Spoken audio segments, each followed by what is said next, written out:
This is an informational video about the entity Sprinkly Kill, who we'll abbreviate as SK. During this video we will talk about appearance, how to avoid, and how to protect yourself from it. SK looks like a normal Sprinkly Kit with certain notable differences. SK has red blood stains on its hands and feet, and also has one on its face. The next notable difference is its lack of eyes.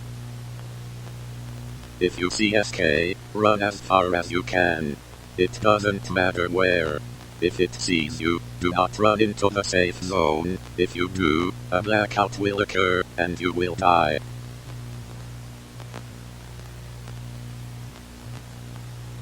There is no way to save yourself. You are never safe.